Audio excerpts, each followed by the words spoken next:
Today, I am honored to have on Naomi-Rose Everly on the show. Naomi-Rose is an expert in LinkedIn, and she's a great profile writer. She spent the last 10 years helping people position themselves as the go-to experts within their industry and structuring their business so prospects come to them pre-sold and ready to buy. She's the founder of The Profile Company and The Expert Economy, and the author of The Expert Economy, What to Put on Your LinkedIn Profile and Grassroots to Green Shots. Naomi Rose, thank you so much for coming on here. Oh, pleasure. Thank you very much for having me. Yeah, so can you go ahead and tell us a little bit about yourself and how you got into all of this and what your journey looks like? Ooh, well, I started off in 2005 declaring at the age of 27, I am going to be a life coach. And I got started, got under some really great mentors, took all their advice, but I interpreted it in my little brain a little bit wrong. Very eager, full of energy, and made every mistake in the book. And I can confirm those mistakes are most certainly in the book because I wrote it. That's my book, Grassroots to Green Shoots, here, which is the 6 fundamental principles to help early stage business owners prepare the ground for growth. And in here, you're going to find lots of snippets that when people are qualified to stand from the stage and teach you, they've long forgotten these things and just assume everybody knows it, but they actually don't. So it covers off a lot of stuff about time and balancing things, people's great ideas of what you could do, but actually you're not set up correctly, you're not funded correctly, so you actually can't do what they say. One of my mentors actually came and apologized to me. He said, I gave you all these ideas and you tried to do them, but I realized you're in a completely different position to what I thought. And it was really humble of him. So that was back in the day. And yes, it went belly up. I made every mistake in the book. I had to hold my hands up and just stop. Writing the book was healing, to really make sense of what had happened. And then from there, I got invited to sell LinkedIn training. And I did that for 2 years. And part of my way of getting people on the phone to want to speak to me was to offer a LinkedIn profile and strategy review. So what I did was I spent half an hour with people talking to them about their LinkedIn profile whilst hearing them articulate what they do and what they were passionate about, and realizing that what they were saying didn't line up at all. So when the business I was working in went down the corporate route, and changed dramatically, I said, no, my passion is actually helping small businesses to grow because I've made every mistake in the book. Writing the book was part of a program to become a key person of influence. I then worked for somebody else in a company called Marketing Help for Coaches, which she actually ended up giving me that business to take over Wow. based on the fact that I'd written this book. Um, and yeah, and then I was selling this LinkedIn training and I was like, this is the journey. This is where I have to be. I have to work with these individuals. So I just started pitching, like, do you want me to write your LinkedIn profile for you? Because you haven't done anything since I spoke to you about it.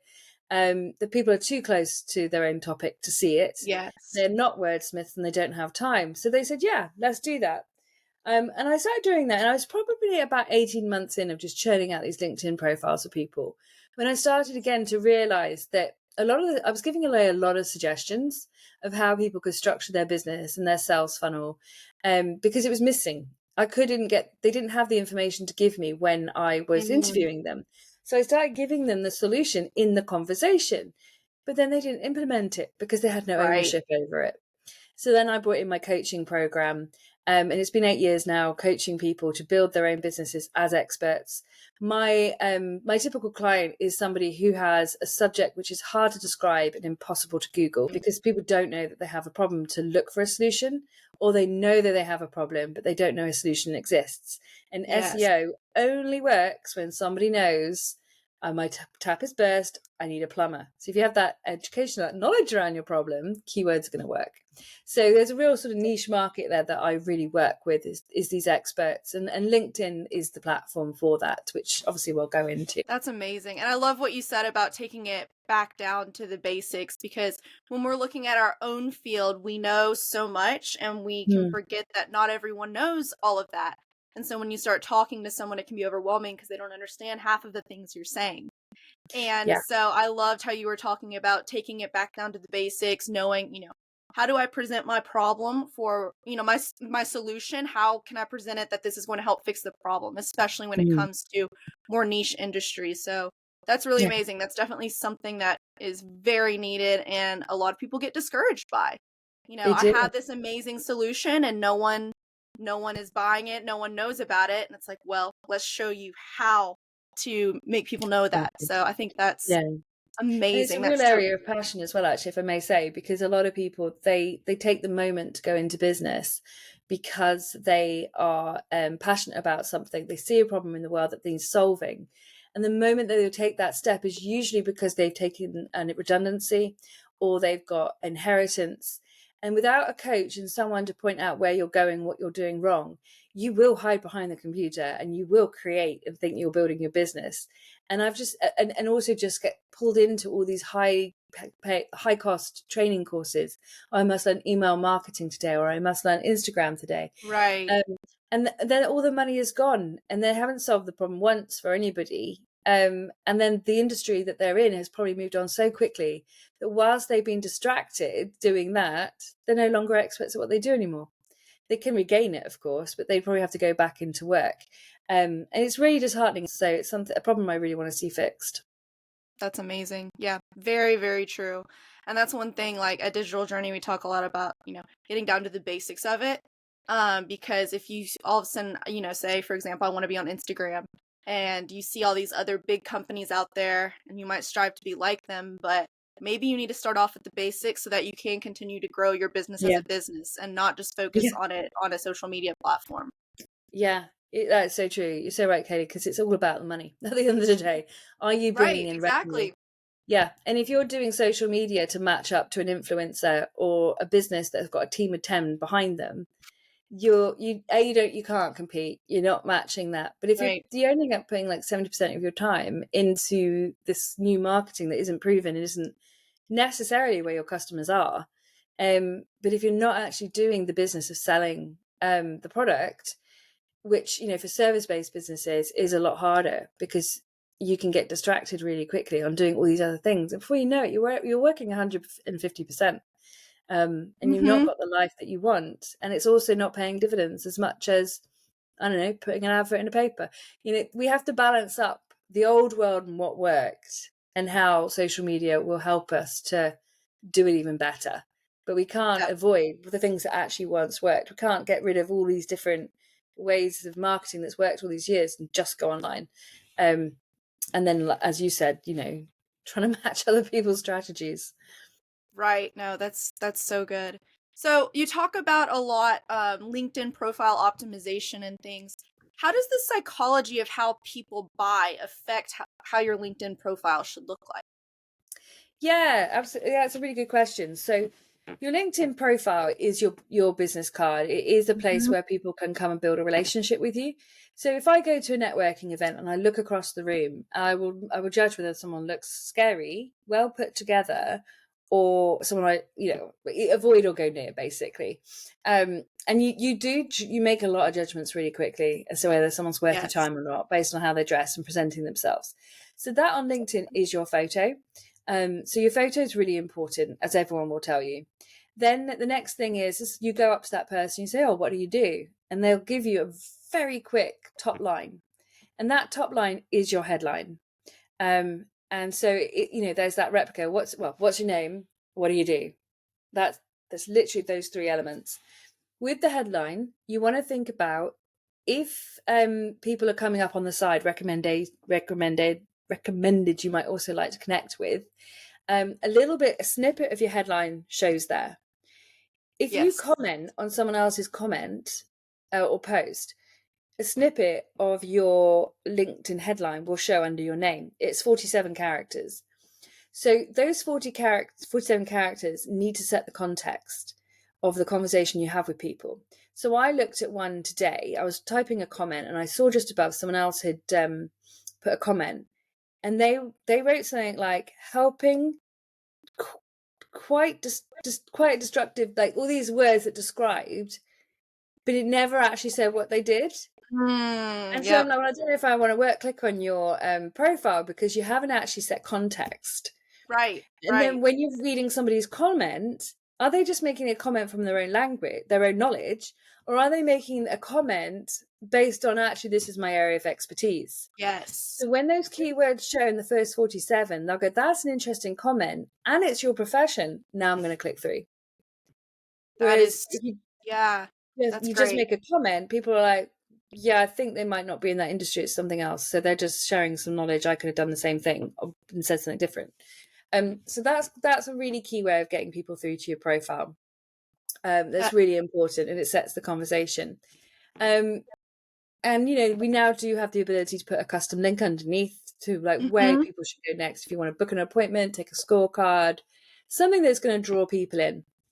So that's at the top, and the banner is also working there as well. And you do want to do your banner because, again, it's that presentation. How much effort have I put into this? But I now we're know when going I to go do, on and looked at a LinkedIn profile, if I see they don't have a banner, I'm automatically like, that yeah, looks strange because they weren't able to take even the 3 minutes to create a banner.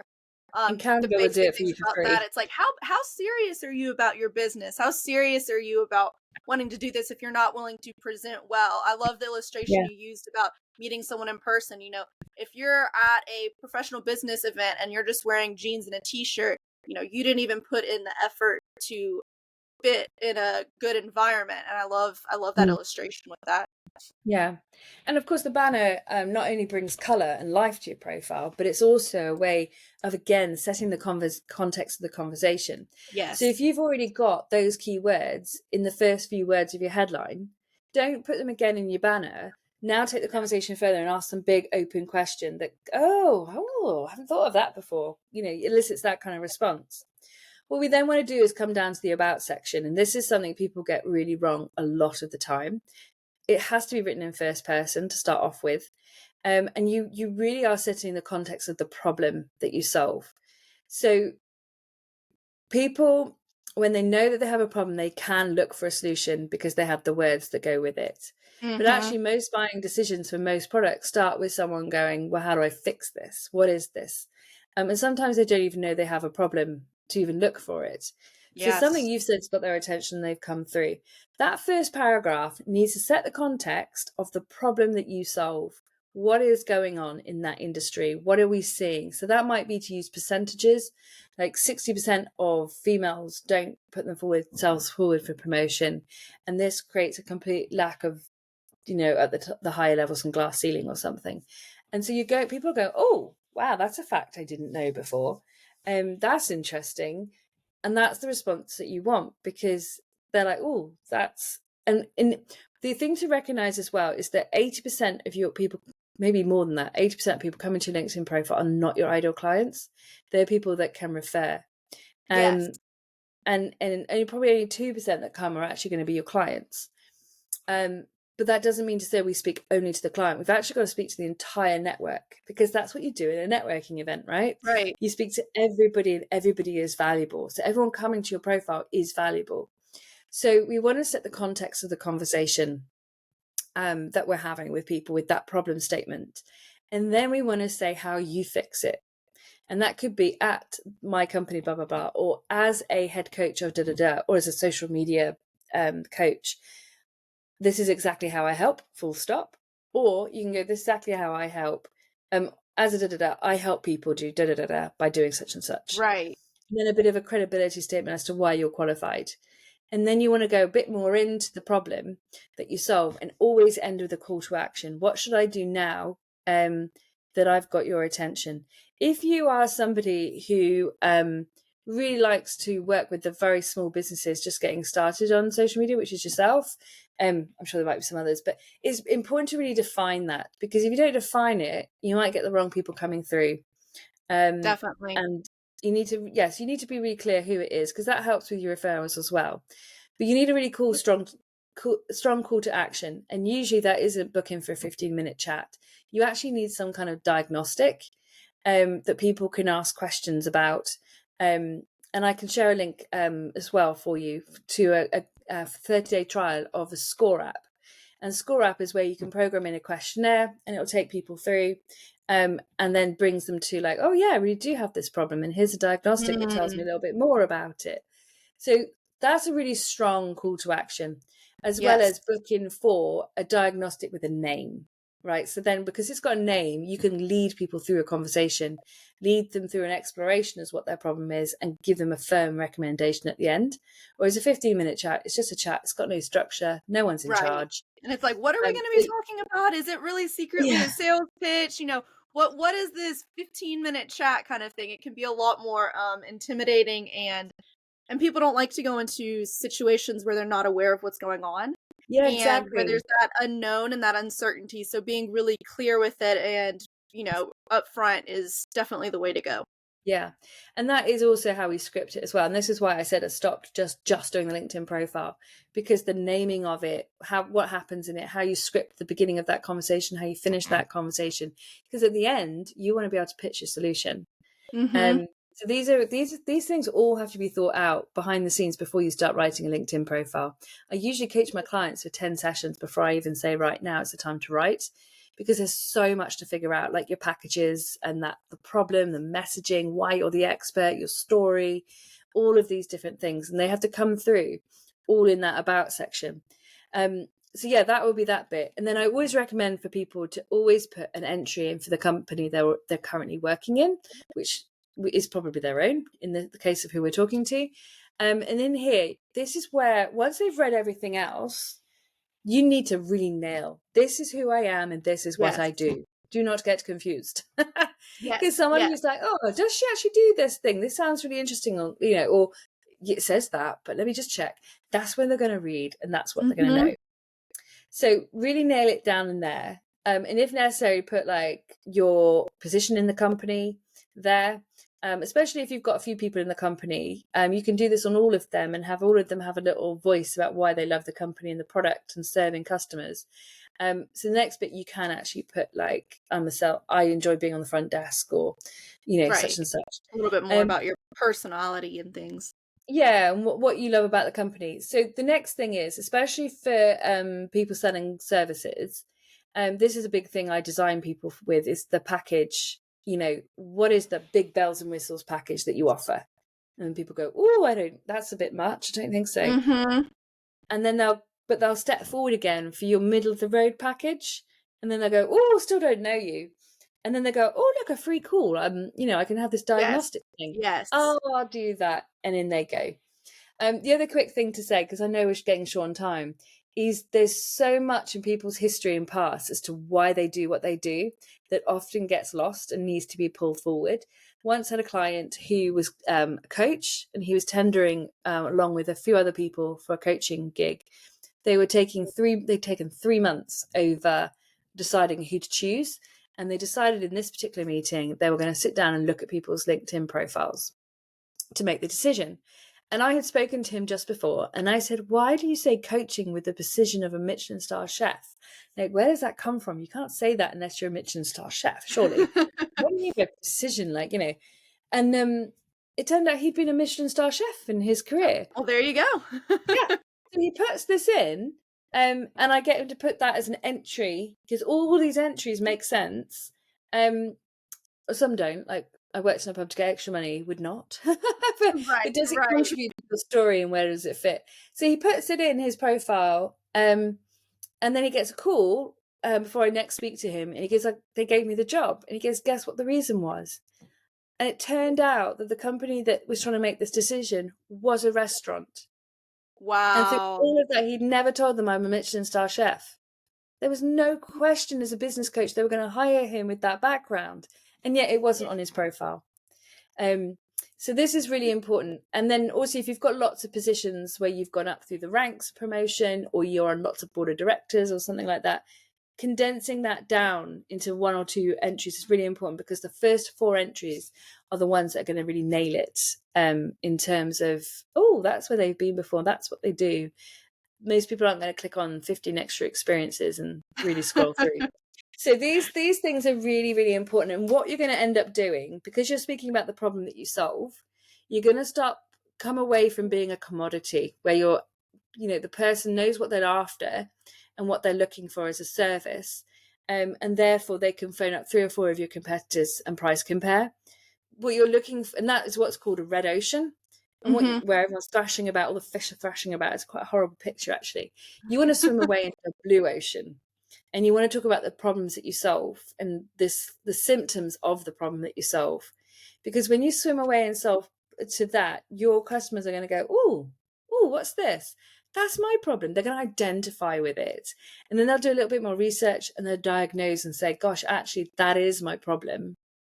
At which point they'll maybe try and do it themselves, and they go, can't do this myself. I will invest in a solution here, and then they'll book in for that conversation. So that actually is the psychology of sales. It's like, I have a problem. Right, People don't know. exactly. So we have to talk to the symptoms of the problem we solve. So along with your content, you also want to be doing that on your profile. And what I've just done there is literally, you don't know that there's a problem you're solving. I'm the problem who can solve it. Let's diagnose a little bit more about it.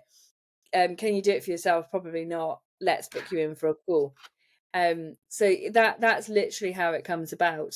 Yeah, and there's a lot I could say about all of that. I'm sure. Well, that's really great, and that's why one thing we focus on a lot is even focusing on who your customer is. Dive into the target audience. Dive into, what is their problem? What are they wanting to solve? Because if you go in and try to launch social media without knowing those things, you're going to run into a lot of questions, a lot of roadblocks, and it's going to take you a lot more time versus if starting off and Yeah. saying, what is the customer's problem? Do they know they have this problem? How can we inform them about it? And so I think it's really great the key emphasis you put on knowing the Mm. problem. That way you can present the solution and making sure that they know the problem. Yeah. Because sometimes we can know Yeah. that something's wrong, we're not doing this, but we don't know, what the reasoning is behind why we're doing this. Yeah. Maybe we're scared to try something new, that kind of thing. So just being able to dive into focusing on what the consumer wants and then tailoring all that around that, I really think that's great. Yeah. And also niching, standing out. Don't Yes, just be a personal trainer, be someone that focuses on strengthening the pelvis. You know, exactly. it's that kind of niching it down, but you still do all the other stuff. It's just that Right, knockout message that stands out. right. Well, thank you so much for coming on. I really appreciate this. Where can all our listeners find you on if they want to learn more about this? Yeah, so obviously I'm on LinkedIn. Naomi-Rose Everly, you'll find me on there. My company is called The Profile Company. And I do have a special gift for your listeners, and that is my book, Magnetize Your Expertise on LinkedIn. And I'd love to give a digital copy away to anybody who wants to get a copy of that. There's a Thank scorecard, you. surprise, on my LinkedIn. And if you want to come and take that scorecard, you can get the book, a digital copy, for free at the end. I've actually put that specially aside for you as well as a page. So if people go to theprofile.company, so that's the full word company, theprofile.company /digital journey, they can on there find a little note from me. Thank you for listening to this. A little note from me just to follow up the conversation from this podcast, and they can get in touch that way. So it's theprofile.company /digital journey. And I'll also send you the scorecard app, score app That is that thing. is fantastic, and we'll have all of that linked down below. So if you're driving or doing something, we got it for you. You can check it out there. Thank you so much again for coming on. This was a pleasure having you. Thank you so much. Thank you for having me.